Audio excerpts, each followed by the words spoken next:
As you well know, Tremonton is mourning the heartbreaking loss of two Tremonton-Garland police officers. This is breaking news on 2 News at 10.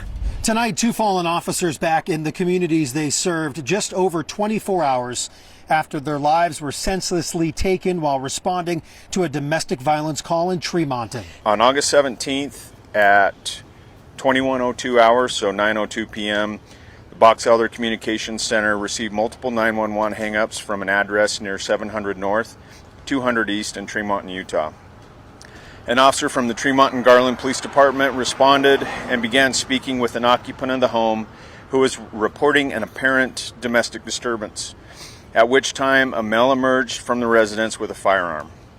The male opened fire on the officer, striking and killing the officer. A second officer with Tremonton-Garland Police Department responded to assist the first and was immediately fired upon by the same male suspect. The second officer was also struck and killed by the suspect's gunfire.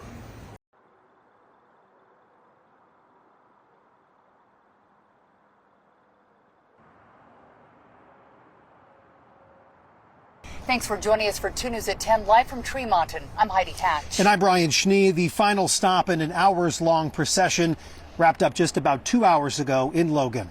We do have team coverage for you tonight from the procession that stretched across the Wasatch Front tonight for those fallen officers. The first stop was in Garland for Sergeant Lee Sorensen.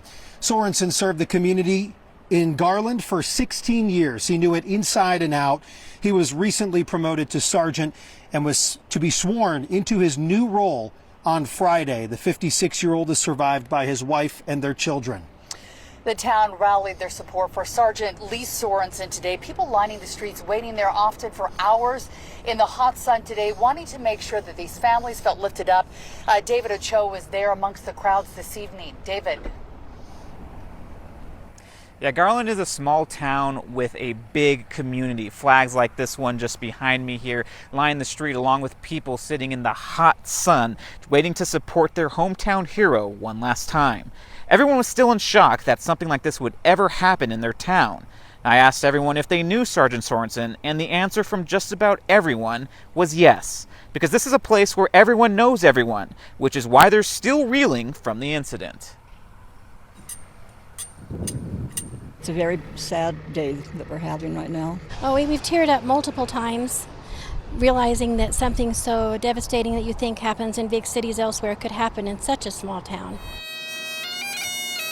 It breaks my heart that something like this had to happen, and for no good reason. But yes, our community is very, very supportive. And to see the amount of flags and people coming out just to honor these officers is not shocking, but I didn't realize how many people were being so supportive.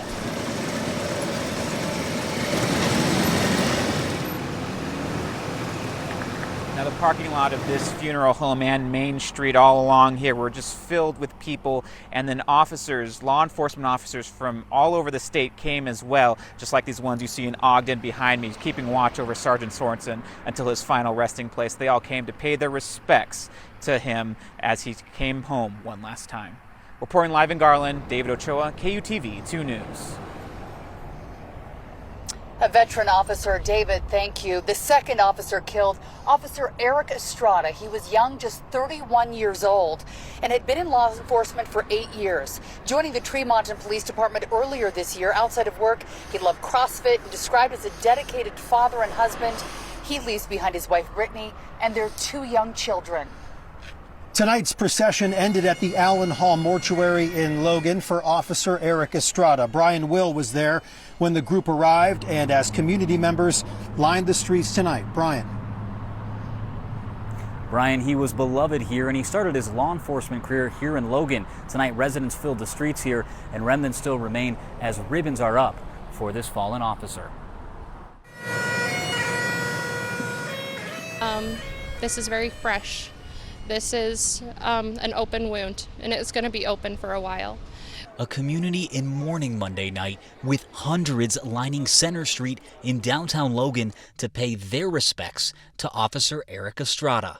To see how my community and other communities rally together to show the support to fallen officers, to their families, it's just been pretty amazing to see. This is the fourth time Shawnee Jaramillo has helped set up a tribute like this, which is far too many.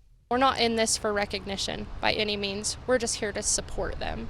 And so to see that this has really touched their hearts, that's all we're here for. With some who knew Officer Estrada and many who didn't. When I first heard about it on the news last night, I was shocked because it hit so close to home. And like I sat on my laptop and I just cried. I was like, it's one of our officers in Logan. Hundreds of flags from the Major Brent Taylor Foundation, including 2 large American flags, were put up by an army of volunteers, along with help from local businesses and residents like Ian South. So I was able to come out and put ribbons on, balloons and flags. A city showing their love for a husband, father, and a hero who loved protecting and serving his community. Now, this community is preparing for Officer Estrada's funeral, which is expected to be later this week. Many of the flags displayed here will come out again for that. All of this for a hometown hero who will never be forgotten. Reporting live in Logan, Brian Will, KUTV 2 News. An emotional day there, Brian. Thank you. We're also learning a lot more tonight about the Box Elder County Sheriff's deputy and his canine who were also shot last night. The 2 have been identified. We have new audio from moments after that deputy was hit. A warning, it may be very difficult to listen to. For that, let's send things back into the studio to Jamie McGriff on the live desk with this update. Jamie. Brian and Heidi, the deputy is identified as Deputy Mike Allred. He has worked with the Box Elder County Sheriff's Office for 5 years, working with K9 Azula the last 2. Last night, Allred arrived to assist Sergeant Sorensen and Officer Estrada, not knowing they had been killed minutes prior, and faced gunfire. He and K9 Azula were hit and stayed inside their vehicle. That's when Deputy Allred got on police radio, and we recorded some of that dispatch audio. Again, another warning, this may be hard to listen to. We got 2 officers down. Shots fired, I've been hit. Still shooting. 2 officers down in the intersection, not moving. I'm hit. I don't know if it's in the head or my shoulder. I'm currently behind the school, behind cover, watching the directions of the shot. I'm currently on the west side of the school in the center. I'm losing a lot of blood. A 3rd officer deputy from the Box Elder County Sheriff's Office had also been dispatched to assist, and as they arrived in the area, the suspect fired several rounds into the deputy's vehicle, striking the deputy and the deputy's police service dog. After being hit by gunfire, the deputy and police service dog remained in their vehicle and were subsequently evacuated to an area hospital and specialty veterinary clinic where they received medical treatment. Both are recovering and in fair condition now. Looking more into the suspect right now, we did some investigating and found that this suspect has had numerous instances with run-ins with the law. The 33-year-old Ryan Michael Bate has had at least 2 instances where he's had charges related to domestic violence assaults.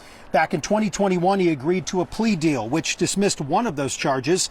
And just last year, he pleaded not guilty to another case, and prosecutors filed a motion to dismiss it. Well, even when there didn't appear to be a lot of activity happening at this home here, we did say the Utah Highway Patrol was very busy just cordoning off the area, making sure nobody got in and out. And we also did see what appeared to be Weber County CSI units going in and out of the home, bringing out what appear to be yellow evidence flags. Now, the Weber County Sheriff's Office, they are taking the lead on the investigation into the shootings of Sergeant Lee Sorensen and Officer Eric Estrada. Now, we have also seen crime scene photographers go all around the home taking pictures of the shattered windows and other signs of the crime. At the same time, we've also seen just regular people who are not investigators at all. Some of them were dropping off food and cold drinks for the officers on scene. One woman, Joni Stott, brought coffee and lemonade for the crews working here. There's a local coffee shop called Coffee Run just down on Main Street, and they said that somebody donated some funds to help provide coffees for the officers and those involved. And I asked on the post if there was funds still available, and if so, I would love to go pick up some drinks and bring it to the officers. These officers demonstrated the highest level of courage, commitment, and selflessness, values that define not only our police department, but our community as a whole. Words cannot adequately express our sorrow. On behalf of the entire community of Garland, I extend our deepest condolences to the families, friends, and colleagues of these fallen officers. No words can ease the pain of such a loss, but I want their loved ones to know that they do not grieve alone. We mourn with you, we honor their sacrifice, and we will never forget them.